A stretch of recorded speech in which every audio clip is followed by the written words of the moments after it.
All right, thank you so much for watching today. And I am joined by two amazing people, Jen and Anna from Morrow Collective, and they're giving us a guided tour through this just absolutely amazing exhibition in Cryptovoxels. And if you don't know what Cryptovoxels is, it's just this crazy like sandbox virtual world, and it just seems like there's an explosion of art and creativity on display in this world. And the Morrow Gallery is really no exception. I've had a little bit of a wander around, and it's quite overwhelming actually. For anyone who's visited like a normal art gallery in real life, it's multi-level, multi-buildings. There's just stunning works of art everywhere. But rather than hear me talk about it, let's hear Jen and Anna. So hello, thanks for joining us today, and how are you? Hi. Hello. So good. It's nice to be here. Welcome to the gallery. It's so cool that we can show people virtually like this. Yeah, so just to give you a little bit of info about what we do, we're partnering with physical art galleries. A lot of them are based in Dubai, where we live, but we've got one in New York, one in Sydney, one in Abu Dhabi, and one with a sister gallery in Palestine. And they have entrusted us with a few artworks from some of their artists that we have digitized for them. So that we can pull together this crypto show. It's what we're all about is bringing sort of mature art world people and pieces into crypto, because what we've sort of noticed in our time in crypto, I'm a crypto artist, so in my time we've kind of seen that crypto art is very much tech led, which is great, but we're trying to come at it from a different angle, so from more of a traditional art perspective. Yeah, exactly. Thank you, Jen. Yeah, that's exactly what we've been doing. We come from a traditional art background. Between us, Jen obviously is an artist, as she said, and I've been working in curation and art writing for almost 10 years. And we really wanted to bring a real life experience to the viewers. Are you still there? What happened?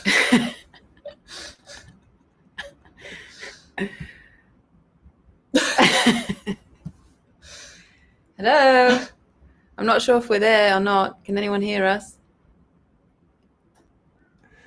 Yes, no, you're definitely still there. Sorry, I just put you full screen so that people could see you while you were talking, and rather than looking at me in the gallery. So I'll switch it up as we go along. I'm kind of doing live vision switching. Sorry for that. I should have warned you. Okay. We could just see ourselves now. Okay. So yeah, thanks for joining us. We wanted to give people a real life experience, or as close to real life in virtual reality. We wanted it to look like a gallery, feel like you're walking around a gallery. You'll find wall text, you'll find captions and plaques next to the artworks. We really wanted it to feel like a real life experience. So as Jen said, we've been working with 12 galleries, and we have 60 artworks in the exhibition, which we've put into 5 sections. So we wanted to kind of break that down, bring you on a bit of a journey through the artworks, so you can experience them as a narrative. Narrative is one of the things that we really value at Morrow. We really want to bring stories from all over the world. I mean, as Jen said, we live in Dubai, and Dubai is a place where there are people from all over the world and stories converging. And whilst this exhibition is definitely not about Dubai, it's about the whole world, we found that we're in a good place to be able to bring that to you. Yeah, Dubai is a real hub, actually. It's very international as a city, and the art here is no exception. Yeah. So we'd like to show you guys each section of the exhibition and maybe pinpoint 1 or 2 pieces that we can talk about in detail. For sure, let's do it.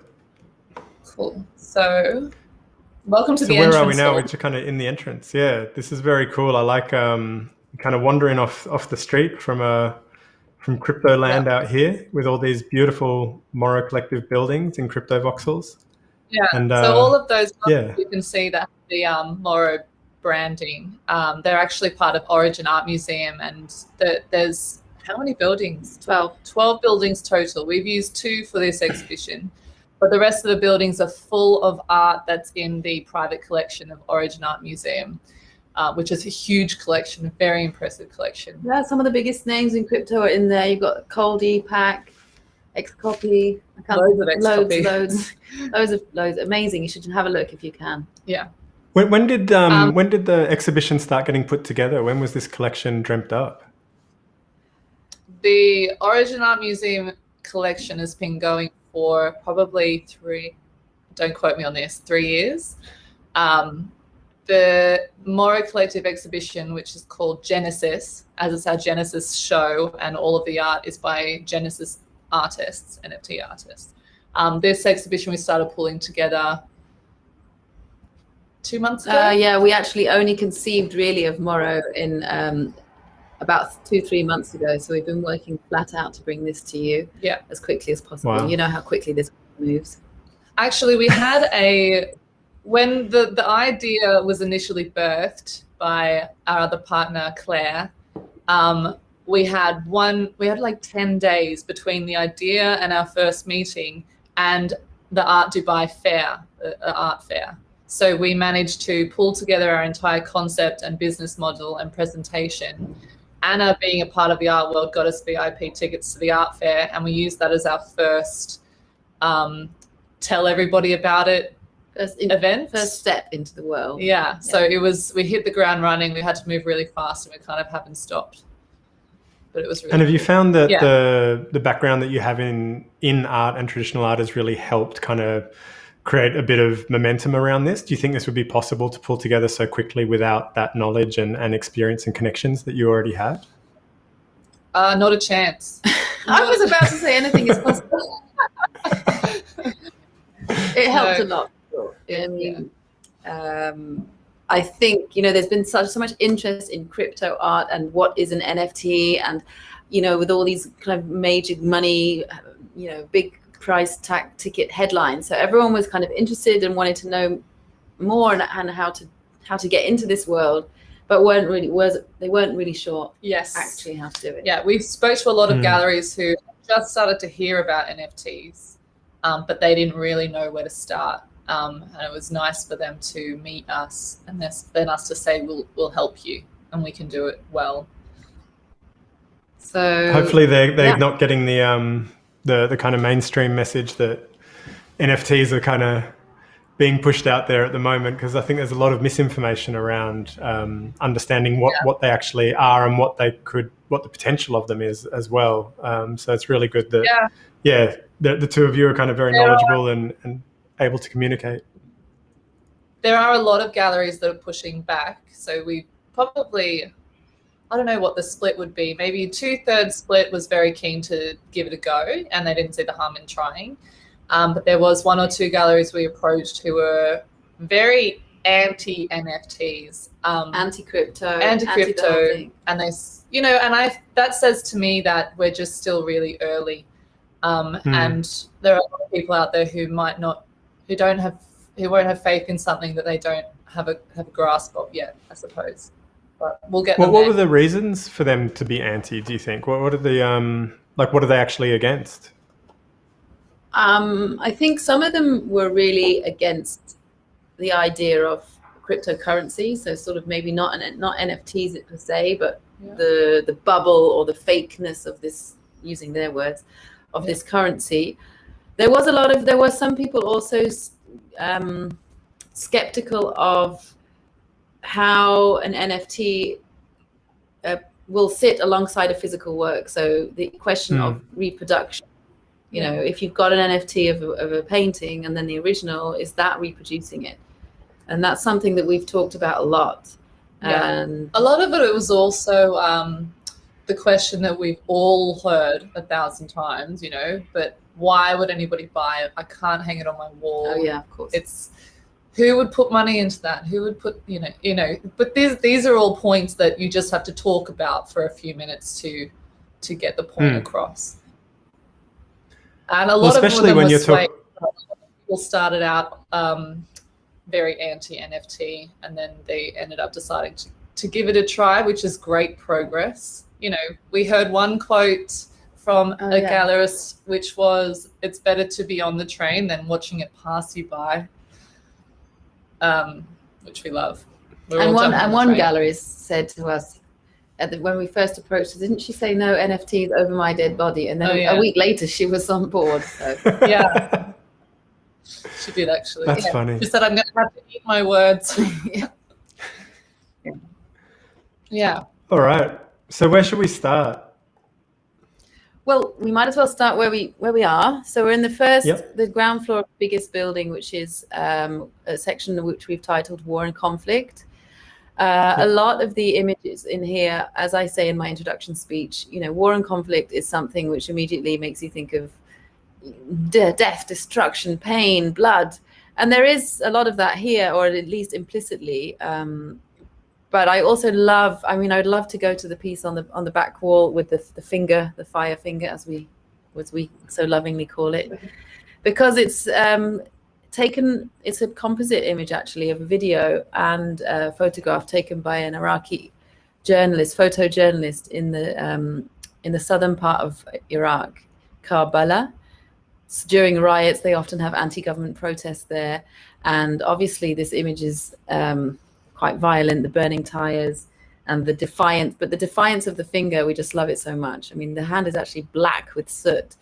And, these images were taken as part of a photojournalist assignment. So, clearly not many newspapers will publish that picture, but the fact that they have such great artistic value also, we love to work with artists who have, I like crossover, like here we have two images which we've put together to bring you one NFT. It has so much soul and power, this piece, because it's all about, violence, but it's also about resilience and protest.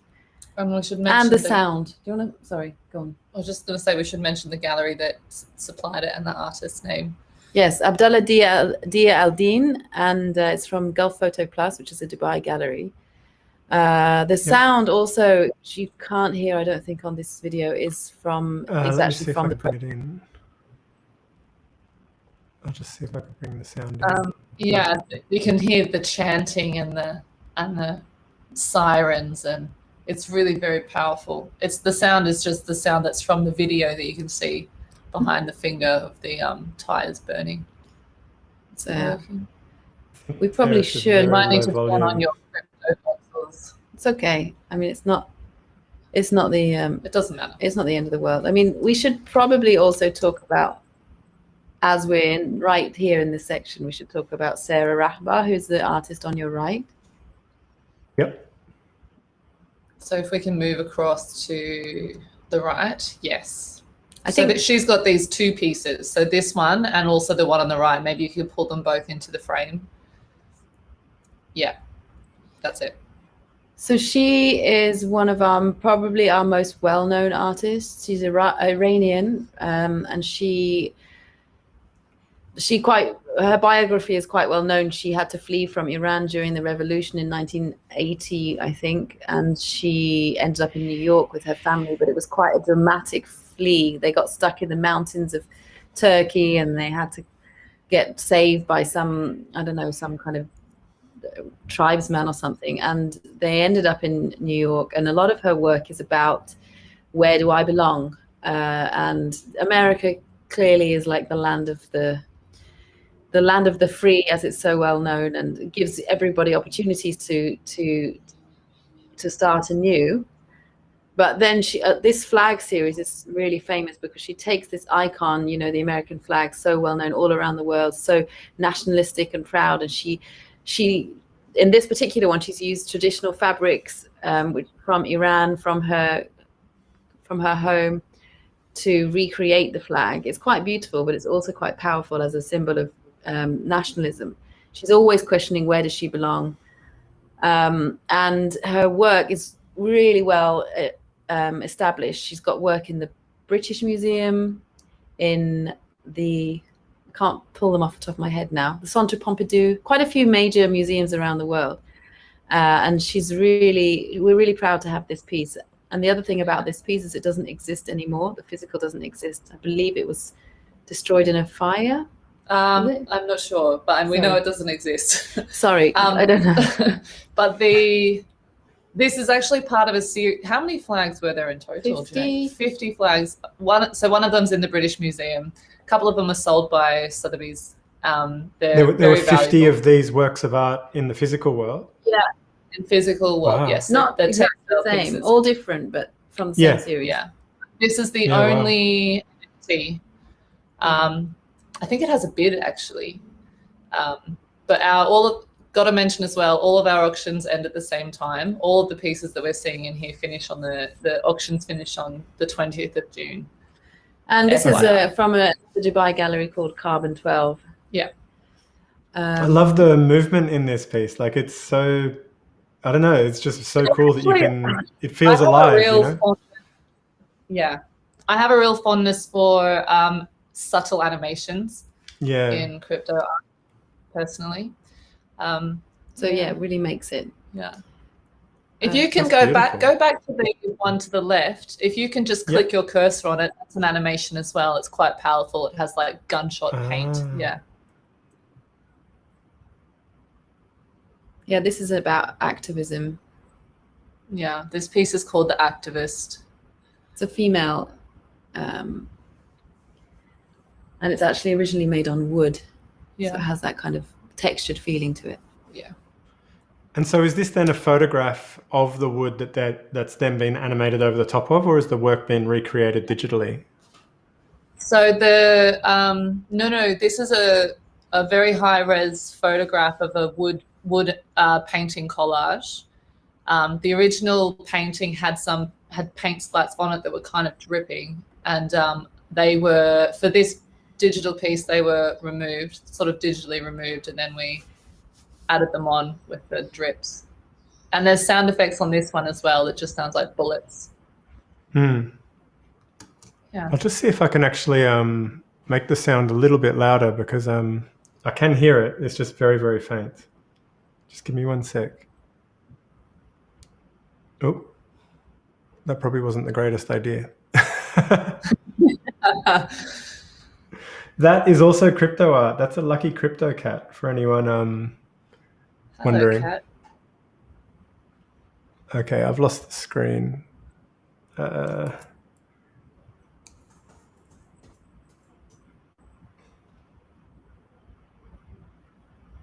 don't know where it's gone. Talk about while we're here. I was thinking we could quickly pop to the other side of. We should probably go upstairs. What do you think? Yeah. We've done 2 now from. Yeah. Let's go upstairs too. All right. I'm just going to put the 2 of you full screen just for a second, just while I find the window again. I'm so sorry about that. It's okay. No worries. So each of our, honestly, we could spend an hour talking about each floor of the gallery, because we are personally connected to each one of these works. But as you move upstairs from the war and conflict section, you're going to move into a section called Loss and Nostalgia, which is really interesting, I think, to place them next to each other as sections, because one of the side effects often of war and conflict is loss and nostalgia, especially if you're talking about land. Palestine is one of the narratives that runs quite heavily through our exhibition. Probably one of our gallery partners, called Zawiya, is all Palestinian artists. Yeah. Really. They're a Palestinian gallery in Ramallah, and they have a gallery here in Dubai. And so we have a few works in this section which directly address the loss of land in Palestine, which we will discuss when you get the screen back up. But it's they're always really, really powerful, I think, to see these works, because this is a story that you hear of. Everyone knows this story. It's an ongoing, really difficult, conflict that's been going on for decades. So there's always really powerful work being made about it. And at the top of the stairs, if you go up to the top, you'll see 3 circular works by Hazem Harb. Hazem is an artist from Gaza. He was born in and raised there. And so, particularly with what's been going on lately, these are really poignant works. They're brand new works from 2021. They're called Survey of a Colonial Map. And that you really have to get up close to see how cool they are. Let's see if we can. Can we go up the stairs? I think it's a tiny bit slow.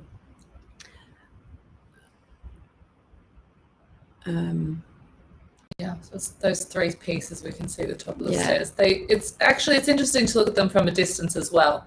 I've always had a soft spot for art that changes as you move closer and further away, but they kind of look abstract, or maybe just like sort of bronze medallions or something from far away.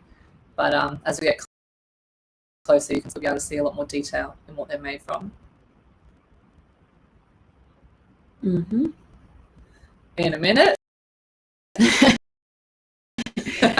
Well, anyway, so they're made. I'll tell you what they're made from. They're made from maps. They're made from old maps from the 1800s. To obviously talk about the fact that Palestine, as it got bigger than it is now, and their maps have been, I don't know how to say it, swirled. Is that a almost like, what are those things called that you look through? kaleidoscope? Yeah. Kaleidoscopic. We should go for. Yeah, maybe some streaming issues. I don't know with Cryptovoxels, but basically they're really, really, really stunning when you get close. And there's a lot of detail. You can see that it's a map, but it's been inverted and twisted, perhaps like the land really that it's talking about. Since we're stuck, why don't we talk about what we can see down there, the two lovers and a cactus. Yeah. Oh, maybe not. Talk to us, Alex.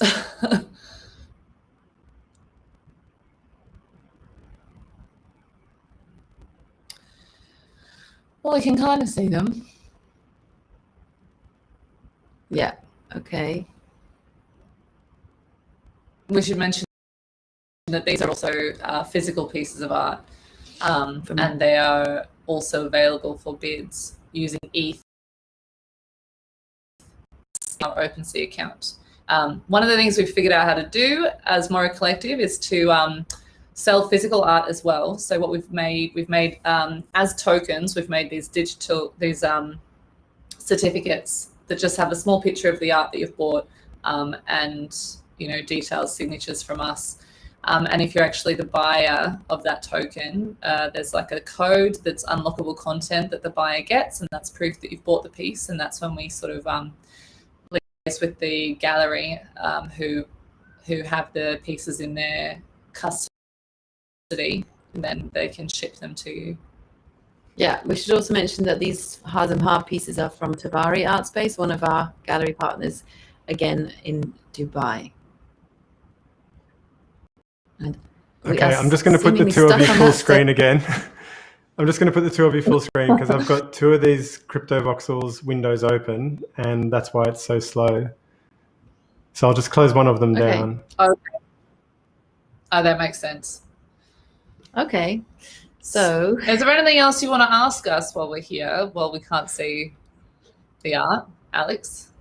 Yeah, for sure. How did you two meet? What's the origin story behind Origin? Okay, well, we are not Origin Art Museum. Our partners are Origin Art Museum. But we are neighbours, actually. Yeah, we live in the same community in Dubai. Mm-hmm. I believe we met at book club. We did. Yeah. Which is a very privileged white middle-class lady thing to say. Yeah. Yeah, we met at book club. We're neighbours, and obviously we connected over art. And Claire, who's our other partner, I've been best friends with for a few years. She's actually marketing and comms. Yeah, it was an alignment of stars, is the way that we like to say it. We had similar interests, similar, physically we were close, and we found that we had an idea that really fitted the time. Yeah, and we just went with it. We also worked together on curating exhibition with Super Rare. That was my introduction to Crypto Rare for Anna, crypto art. So, because I've been on Super Rare as my name on Super Rare is Stelco. I started dropping pieces there back in October, and in January I discussed with Super Rare curating an exhibition in their Cryptovoxel space. And I asked Anna to help me because of her curation experience. I'd never curated anything before. and that kind of led you down the rabbit hole, right? Yeah. Yeah. That was cool. That was really cool. We worked with some really cool artists as well. My good friend Surianto was in that exhibition. Also, MBJSQ, who we all know now as one of the Hipworth. Yep, Hipworth. What's his name? Merkpin. Zoline. Jonathan Wolfe. Jonathan Wolfe was in that exhibition. Yeah, that was a good exhibition. It was a really good show. And one of my pieces was in because that was almost the whole point. I want to... Quasimodo. Yep, Quasimodo. That was a good... Yeah, so now you can see the map up close. Almost every time I look at it, it's different. It looks almost like biological in this to me today. It looks kind of like a shell. It is very organic, isn't it? Organic is a great word. Yeah. But you can see the old school map. Contours. Yeah. This will the resolution is a little bit off because I think you're using medium graphics in Cryptovoxels. But if you were to click on the link, the actual NFT is much clearer. I don't think I'll go full res if we've had the technical issues, so I might leave it as it is. Yeah, but these three pieces go together as a nice little series, but they're available to buy individually. Yeah, spin around. Let's see what else we can talk about in this section. All right, let's have a look around. I love the layout of the building. Was there a lot of, I know I saw a video of the two of you on Twitter with a cardboard miniature of the gallery itself, kind of putting the exhibition together. I thought that was so cool that you'd kind of do that in a physical miniature way, but here we are actually able to wander around it. Yeah, well, we made, it's hard when you're standing in Cryptovoxels, it's hard to visualize all of the space around you. And we really wanted to, the reason we built the mini one with cardboard was, and then painted it painstakingly, was to basically figure out where all of the art was going to go in relation to each other. Also in Cryptovoxels, they've since launching this exhibition, it's gotten a lot easier and they now have a drag and drop feature. But when we were actually hanging the exhibition, it was a lot more difficult. So we're saving ourselves a lot of time, I think, by just making the mini gallery. But now we have a real soft spot for it. I think we should go to... Oh, sorry, you go, Anna. No, it's okay. Just a question around when you're curating a physical exhibition, do you get the opportunity to actually move the pieces around on the wall as you want to? Or how do you find the difference between, say, a digital exhibition like this where you can just kind of throw things around very quickly with a drag and a drop rather than physically having to move things? No, definitely you can move things. I think the difference is that you can see. That's why we made the cardboard cutout. In a real life exhibition, you would bring all the artwork in. I mean, depending on the size of the space, but this is how I would normally do it in a standard size gallery. Bring all the artwork in. You have an idea of where you want to put it, and obviously you're not going to hang it straight away, but you can kind of lean it against the wall. Does this work with this? Does this work with this? And you can move it. In some ways, because it's what we're used to, in some ways it was easier because you can see it and you can move it and you can turn around. Obviously, digitally, you have a lot more potential to move things more quickly or there's not the issue of physical heaviness or space or having to hang, and then you hang it and it's not straight and you have to, take it off the wall and move the nail, and all of that stuff's a lot easier. But to visualize it, it is less easy in the digital. Also, we're working with 60 artworks in this exhibition. That's a really big. It's a museum-sized exhibition. So it's nice to stand over top of the little mini gallery, feeling like giants, deciding where everything is. So the work that you're looking at there, that watercolor, is a work by a 74-year-old Palestinian artist called Nabil Anani.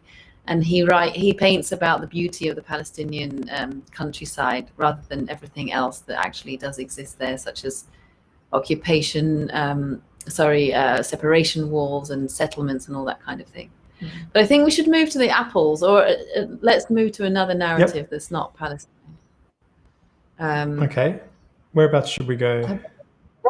Let's go next door to the apples, just here in the right of the screen. Do you see? It looks like a green cross. There we go. So the apples are, the name of the biggest city in Kazakhstan is Almaty, and Almaty means father of the apple. So apparently this is the city where the apple originated, according to, I mean, I don't know if it's folklore or actually real, I don't know, but the apple is a very big part of the city. Also, they have tons of apple growth. I mean, they grow hundreds and thousands and millions of apples there. And this is a series of photographs laid upon each, like a collage of photographs, which we've done to make the NFT. They exist as separate images, and it talks about how the wild apple habitats from the country have been declining since the 1980s, the modernization of Kazakhstan since the breakdown of the Soviet Union.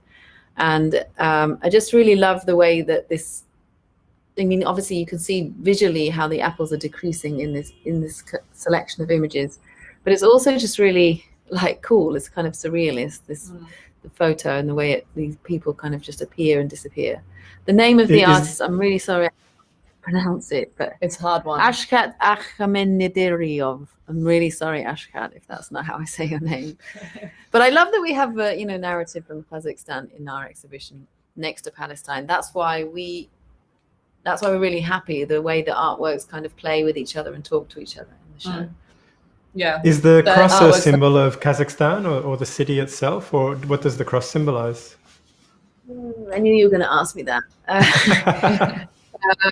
It is, I don't know the answer to the question. I think it is a traditional symbol, but I could not swear by that. I'm sorry to fail you on that question. That's but absolutely we will find fine. out. Absolutely. I'm sure, maybe if anyone knows in the comments, please feel free to educate us on the symbolism of the cross of Kazakhstan. And in the comments, we have Wendy, we have Mara, we have Green Eggs and Zam, we have Dave Shannon, Fiona, Mohammed, Alex, Nirabon from all over the world, Madrid, Dubai. Cool. Yeah, fantastic. Thank you so much for joining, everyone. It's really fun to kind of wander through, and thanks for sticking with us while we had a little glitch earlier, but we're all back. I think my computer's struggling a little bit with the amount of amazing art on display as well as trying to stream at the same time, but if I just take it slowly, we'll get there. Okay. What's this one over here? These are ants. Oh, this is really cool. This one you really need to see in high graphics, but every single little black mark you can see is a hand-painted ant. I've seen this work. I've seen this on Twitter. It really captured my attention the other day. Yes, please, carry on. Yeah, it's really amazing. It's by an artist called Ruba Salameh. She's also Palestinian. And she loves ants. What's the story? She paints with ants. Ants are worker animals. There's hundreds of them and they exist in colonies. She almost uses them as a symbol of colonization of her country or occupation. Again, if you look at the work next to it, you'll see the ants crawling across the geometric painting that she's done. So the work is being colonized, if you like, by these ants. But in the same time, and this is the dual nature of the work, they all kind of represent the indigenous people. So they could represent the people who are occupying the land at the same time, because they're so resilient and resistant. They're also the people. They're also the indigenous people. The kind of the spirit. You can't, even though they're small and fragile, you can't rule them out. And in that dichotomy, you'll find a powerlessness and power. So Palestinian people often feel powerless in the face of occupation, but at the same time they are resilient and strong and will never give up the fight. So this is why she chose the ant. Rife with symbol. I love it. That is cool. Do you find that that these artists are reaching new audiences by coming out of physical art into digital art and exhibitions and displays like this? That's what we hope. That's our entire philosophy. That's what we're aiming for. So and what would you? Yeah, sure. Sorry, keep talking while you're moving. I was just going to say, what would be a good outcome, for instance, for someone from this exhibition, so that their works are bought, or that they get physical exhibitions in the real world, or what are some of the outcomes that you might be working towards with people? Well, you go. Oh no, I was going to say we hope for world domination, of course. But I think, as you just asked us, to have the stories out there, new viewers, new audiences, new connections between people who love the art and people who make the art. This is why we exist. That would be, I mean, obviously, if these artists get picked up by gallerists or by museums in real life and they have their own exhibitions, fantastic. Or even, doesn't have to be in real life, maybe other, crypto platforms. Any kind of exposure, extended exposure would be fantastic. And, we all hope for sales as well, because we want the artwork to be loved and owned by new people as well as. That's exactly Well, do you find that collectors play a different role in the NFT space as opposed to the traditional space, or are they kind of replicating the same role and function? I would say there's the two reasons people buy art in NFT art and in traditional art are essentially the same. And it's one of the reasons is for the love of it, the love of the piece and the want to own it and the collectability. And the other reason is for investment. And as we all know, it's I would say our advice is always to buy art that you love first and foremost. But if it's an investment as well, I mean, it can't hurt, right? Exactly. I think that's advice across the board in real life and crypto, all buying of art. Yeah. But if you buy art that you love and it doesn't end up giving you a great return, you're still winning because you own something that you love and you supported an artist that you respect and you admire. And yeah. I learned so much just from collecting art and talking to artists and just being around the whole environment. I think it's really enriching, actually. So yeah, I'd recommend for anyone to kind of get involved. Yeah, agree. Do you want to talk about this one? This one is a work by an Indian artist called Sonia Mehra Chawla from our One by One gallery, which is a Dubai-based gallery, but mostly with a focus on Indian and South Asian art. It's actually a triptych or 3 paintings in one. And I actually love this piece. It's abstract to an extent, but I'm going to read my own words. It's basically, it's organic. It's about plant forms, cellular structures. It's about the relationship with man and nature. You'll obviously see there's only one person in the middle of this embryonic hyperbloom, which is what the name of the work is called, embryonic plant hyperbloom. So it's actually massive in real life as well.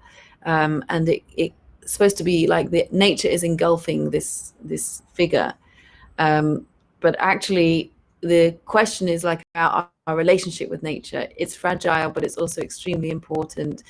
There's an element of fantasy and surrealism and dream-like qualities in all of her works. There's another one on the left. So you can kind of get lost in it. I really love these 2 works. I just think they're really cool. Yeah. This section we didn't say actually is life cycle and consciousness. So all of the works in this section are a bit dreamy and a bit dreamy is a good word. I mean, it can take you to another plane. The idea is for you to sort of reflect a bit. It's quite quiet, this section. Not many of the works have sound.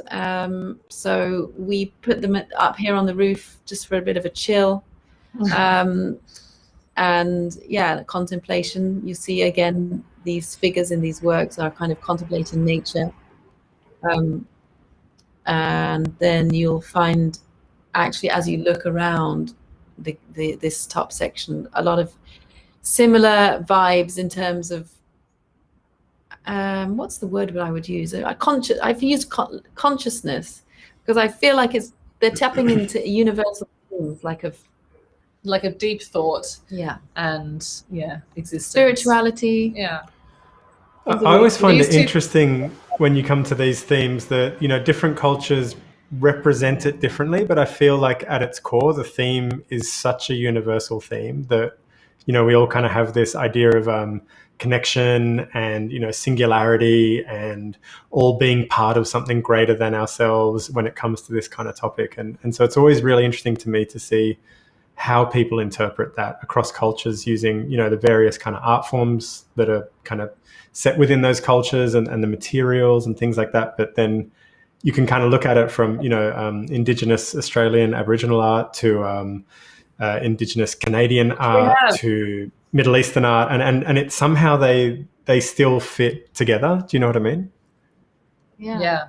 Actually, I think can you just turn around a bit, Alex? We do. No, I think the Lajari piece is on the other roof. They're on the other roof. Yeah. We can cross from one roof to the next. No, not quite. Need to go down one level. Over there in the corner, you can see two collages side by side next to a painting. Those are all from Australian artists. So just straight ahead, fall down the stairs there. That's one good thing you can do at the gallery here is you can drink and fall down the stairs and not hurt yourself. Just get straight back up again.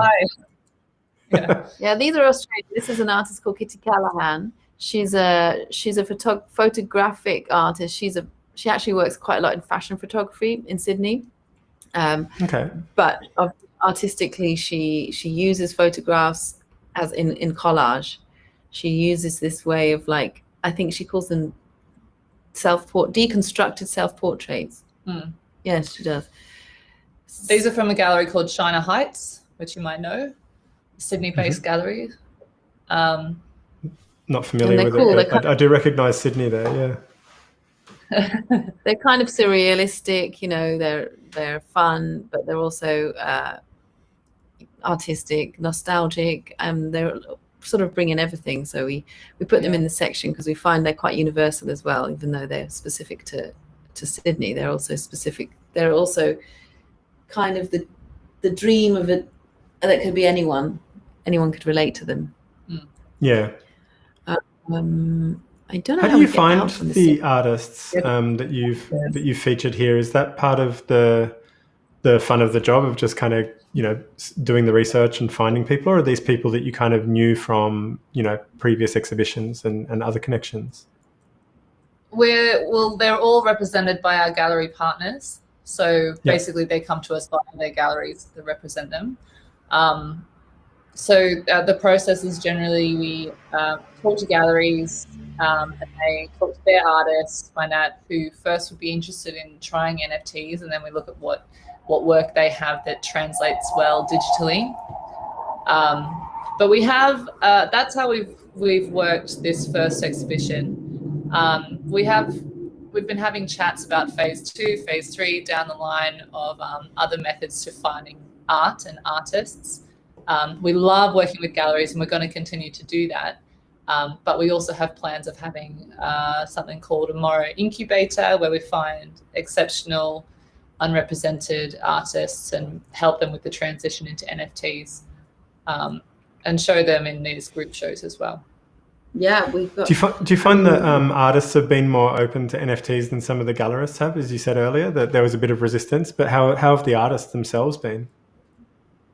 Not all individual artists are up for it. We've had some resistance on that front too. Yeah. But I think in general, because NFTs are really, or the way you can get to so many different audiences around the world is really democratic or democratizing, artists in general are really keen. They're really interested in how this ability to just break down or remove geographical borders and reach everyone. Yeah. Turn to the right, and we can cut through to the roof of the other building. There we are. Yep, straight through. Speaking of the apples, we've had a comment actually that the central heraldic element of the state emblem is the image of, I hope I say this correctly, Shanriak, the cross-shaped top of the Kazakh yurt. Oh, fantastic. Oh, I love that. Yay. That's from Green Eggs and Zam. So thank you very much there. Oh, thank you. Thanks. Is that Darian Zam? I think that might be Darian Zam under another name. But thank you so much, Sam, for finding that out. That one. Okay, so here we are in the abstract section, where you will find on the left, this is the Aboriginal art we were talking about. There's a piece there, which is a painting by Ria Dank. She's She paints out. She's from the Northern Territory. Yeah, the Northern Territory. We know personally her sister, who is the gallerist behind Lajari, which this piece came from.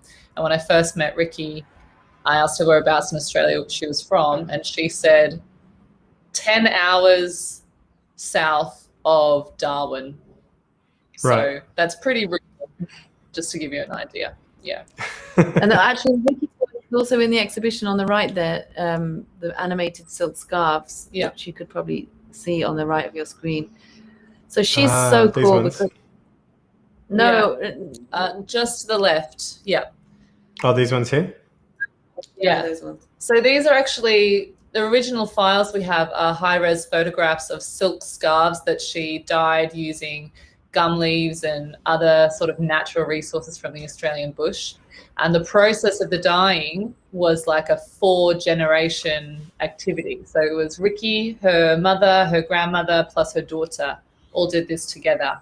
So it has this beautiful, like, traditional, cultural vibe that kind of makes me think of, like, I love the history of cross-cultural women, you know, doing handicrafts and textile work and all of this. And I like that it's so universal, you know, and we've animated them a little bit to make them work as NFTs. And also it breathes something into them. Like this one especially has the subtle kind of swirly movements are kind of reminiscent of the original fabric, like the silk.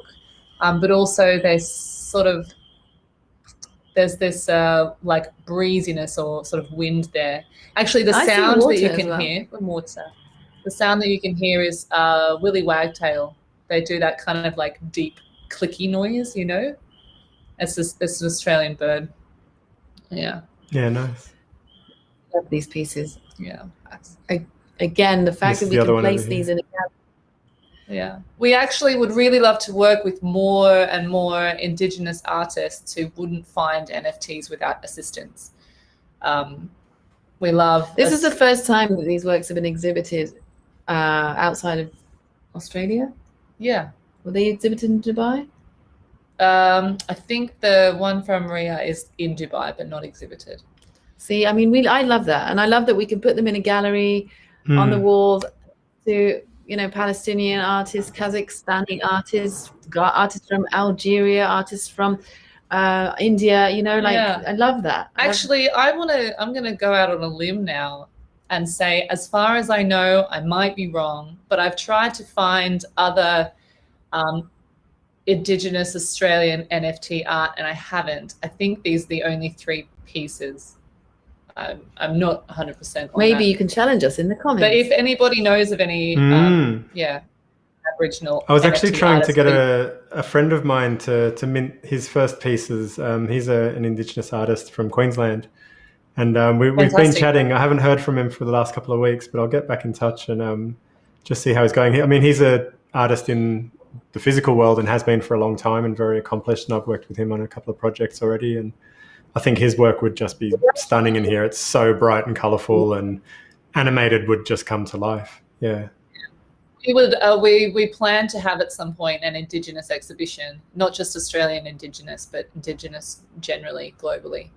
So. Okay. I actually collected some works, the Genesis works from a Canadian Indigenous artist called Woolhoo. So he's part of a collective called Art Rapture from Canada, and he minted his first 2 on Known Origin, I think, and I've got those in the collection as well. So yeah, I'm more than happy to kind of send you a link to them if you're interested in looking at them.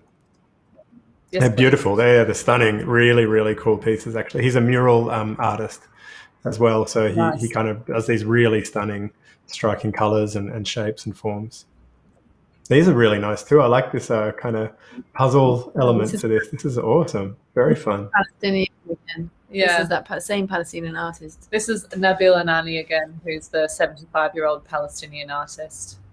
This piece is called Palestinian Folklore. Yeah, I love it. I love this piece. And you can't hear the sound now, but it has the traditional instrument. The oud. Yeah. And Yeah, so but this if is you the spin same around- artist who did the watercolor that we saw in the other room? Yeah. Yeah, it's lovely. Super cool. Let's talk about her most pieces. Yeah, we really could talk about them all, honestly. I know. This is a Pakistani artist who she works with laser cut paper, not always paper, but different medium. But this is the first time her works have been animated. She works a lot with Islamic geometry and symbolism. So actually, the circular motion in her work comes from the circumambulation of the Kaaba. The cubes in her work come from that. The geometric symbols are all to do with Islam, and actually, a lot of her titles of her work come from Islamic poetry, like Rumi and Sufi poetry. And so she's really interested in talking about the natural equilibrium of the world, the planet, God's creations, but also they're just really cool visually. Like they're really, because they're minimalist, and she uses bright neon colors. There's a lot of symbolism and stories behind them, but they're also, we love them. I love the bees. The bees, because the honeybee is obviously is one of the most important animals in the world in terms of the natural food chain, and it also creates these. The honeycomb is symmetrical, and so that's all about that. She's from XVA Gallery, one of our Dubai galleries, and she lives in Lahore. So yeah, again, just this kind of meshing of different cultures. The ones on the back wall are from a London-based artist, Irvin Pascal. They're again minimalist. They're also animated.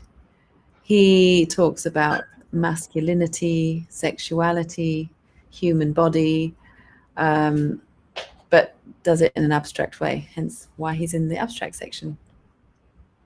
He's also really cool. Literally, we love all of our artists. Yeah, we do. I can see why. Like, these are just some stunning works, and there's something about seeing them come to life, I think, that's it's a different experience. I got to be honest. Like, it's nice to go to the gallery and wander around and see static pieces, but I think there's just something, I don't know, just kind of hypnotic, or just it makes you kind of just adds that extra layer, doesn't it, when something's moving? Yeah. I mean, when you're talking about digital art, one of the beautiful things about it being digital is that you have these other realms you can cross. Like, you can add sound and you can add animation. I just think if you can, and if it works with the piece, then why wouldn't you? Because it's something that art has over physical art. So, I mean, there are all these pros. The physical paintings, standing in front of them is just so inspiring, and it's a beautiful experience, and you can see text, you can see it in full scale, and that's wonderful. What digital art has over physical art is just that, things like that you can move. So you've got to explore things like that if you can, and if it's appropriate for the art. You can just click on portraits and faces on this one and zoom to the last section if you want, easier than going down the stairs. Oh, how's that? My feet were getting very tired, so that's really nice that we can just teleport. That's fantastic. Yeah, this is the last section. Cool. Probably we should stick on this wall because it's our favorite. Well, again, one of our favorites. It's really, actually this one in the middle is by Halim Al Karim. You just need to watch it for a moment to see the subtle shift in the eyes. Maybe click on it. Oh, there we go. Yeah.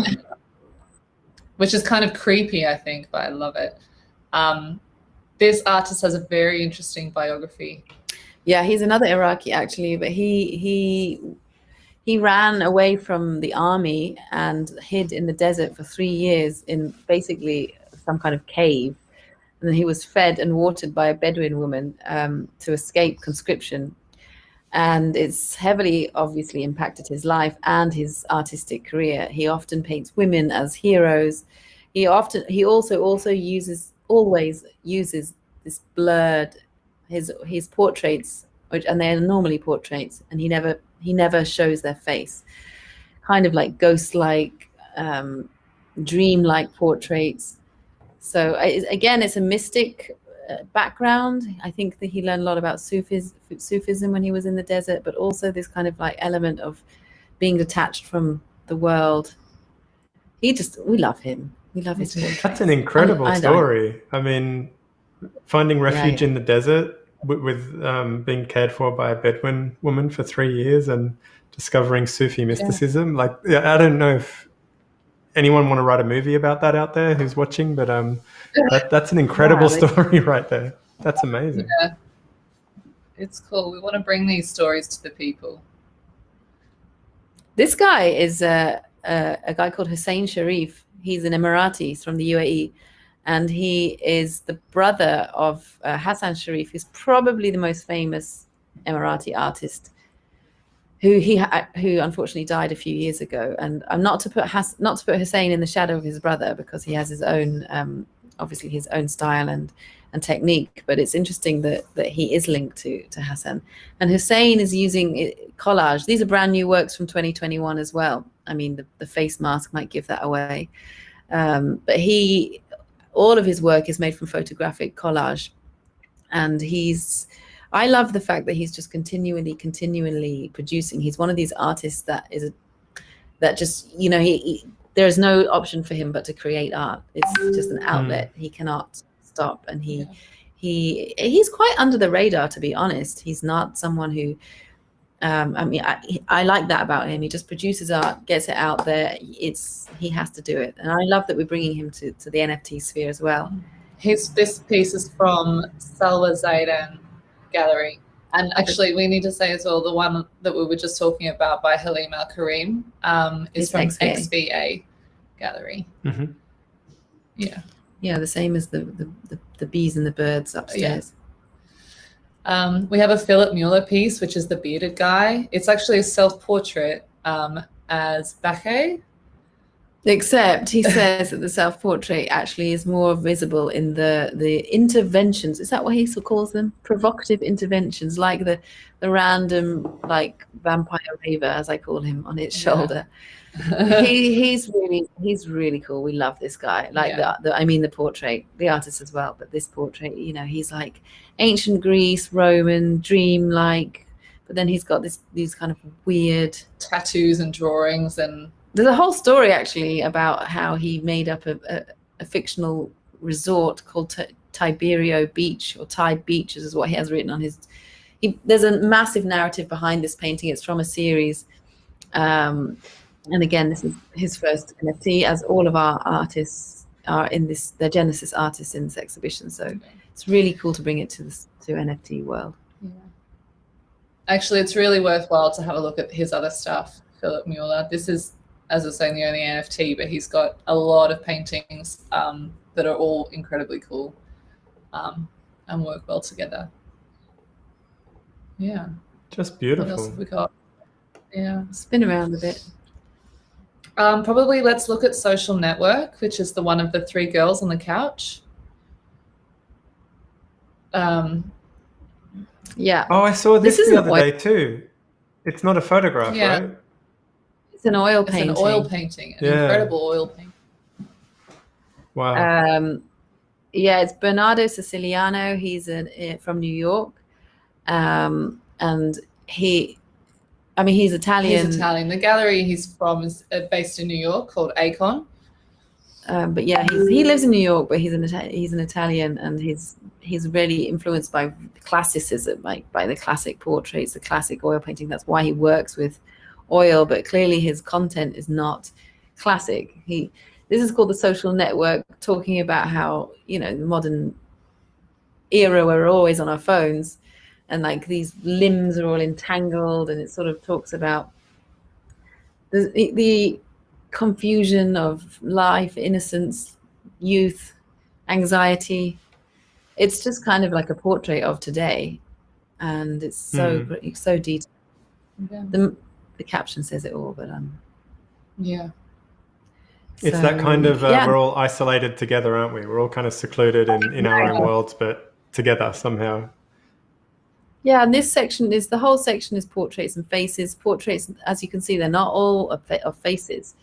but they all portray some kind of personality or characteristic or time that we're in. The one that you can see of all the 6 colourful balls spinning, this piece is called My Son's World. The artist is Bashar Al-Rub, and he has actually made this huge white ball sculpture. It's all toys stuck onto this white ball and painted white. We've actually got the original sculpture available to buy with ETH as well.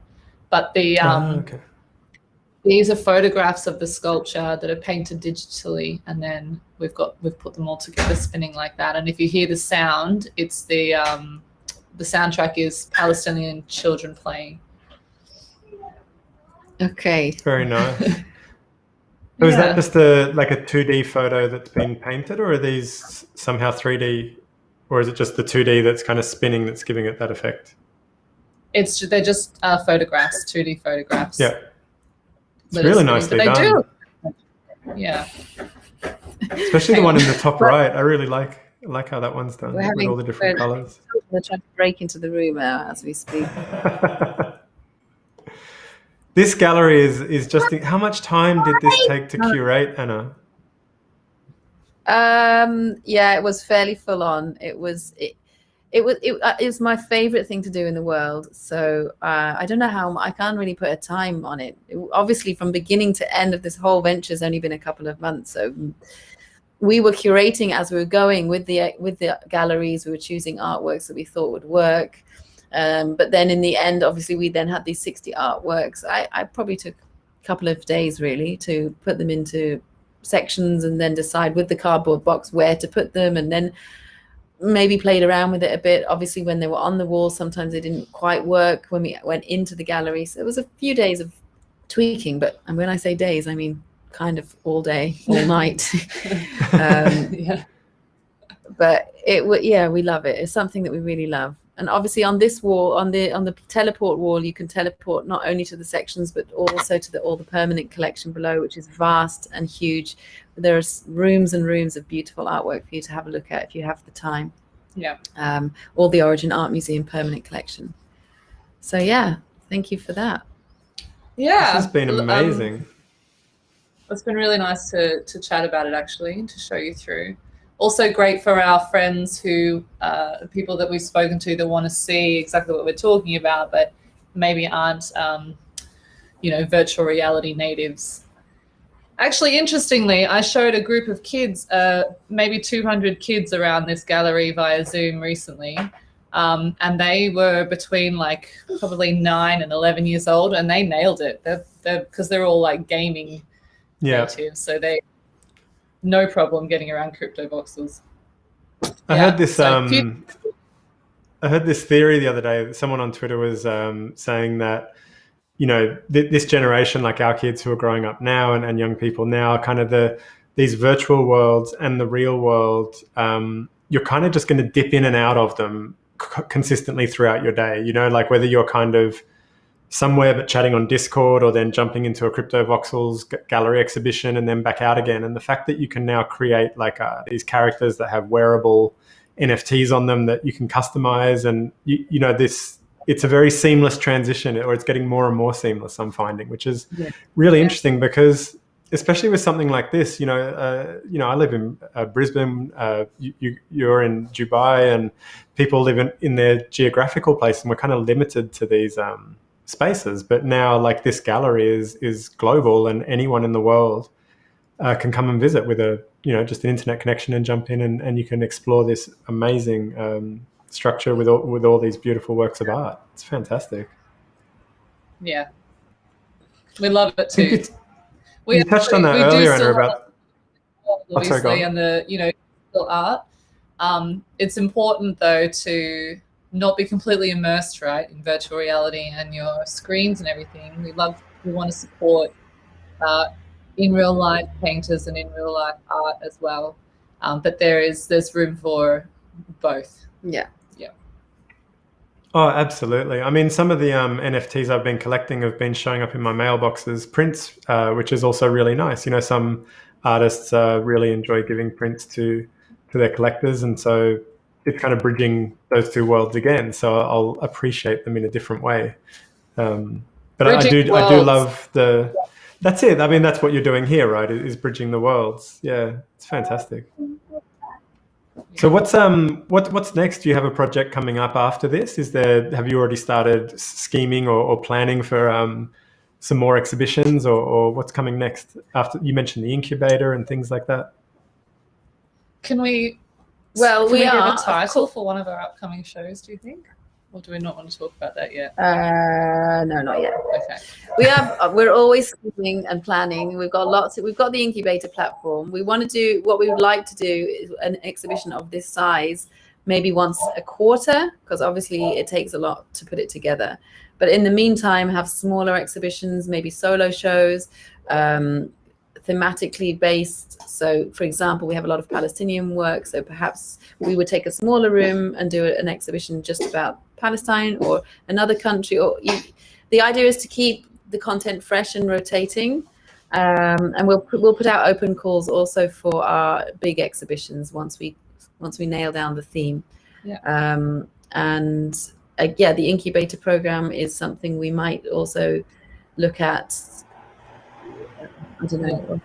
There are lots of things that we're not sure we can say just yet. Across all of our ideas, the really unwavering factor that draws it all together is that what we really love is art that has narrative and substance and means something and makes you feel something and brings with it a story. Obviously, art that's like visually nice is great, and we love that too, but it's always better if it's visually nice and it has something really behind it that it's trying to say. Yeah. Could I just ask a question about that? I was in a Twitter space last week with some NFT artists who had it was actually, this space started up because one of them had been hearing a lot on, I think it was Clubhouse, they mentioned that a lot of collectors were saying, what's your story? What's your narrative? And this artist was kind of like, oh, look, I'm actually quite an introverted person, and I feel like what people are kind of asking for is like not quite a sob story, but something that kind of pulls at the heartstrings a little bit in order to attach some kind of deeper empathy to the work or something like that. And it was just really interesting hearing all the different viewpoints of the artists present in that room and how they felt about this desire for a narrative. And I guess my background is be the narrative like a biography. It can be just a narrative that comes from the art, so it's that's not to say you don't have to be somebody that's had a particularly hard life to create something beautiful that means something. It can be, it can be created, that this story. Yeah, definitely. It doesn't have to be forced. I think the thing about artwork is it's produced for from the heart, right? So there's always a story, even if the artists themselves don't really know or appreciate that there is. So that's our job too, to kind of like bring out that story or talk about that story. Yeah. I don't think anything should be forced, or sometimes the story is just, I love something that's beautiful. Yeah, I love a beautiful tree and I'm going to paint it. That's still a story. Yeah. It doesn't have to be kind of like, my home was destroyed and or I live in a cave in a desert. It doesn't have to be like that. Yeah, no, I think that's a really good point to make, because I guess stories are how we attach meaning to things, right? It's how we relate to each other, and like you say, that can be something as universal as I enjoy that tree. Sorry, things. And we might have to sign off now. No worries. I just have one other question from Mara, who's watching, which is, what have you learned from this exhibition that you would implement in the next one? Ooh, good question. A lot. Can I say about the auctions? Yeah, go for it.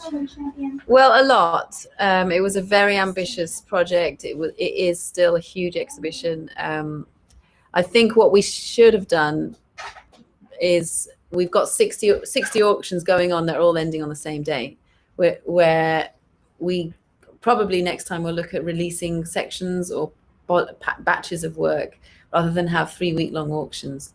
That's probably one of the biggest lessons that we've learned initially. There's been loads, to be honest, but that's probably the most obvious one. Yeah. Mm.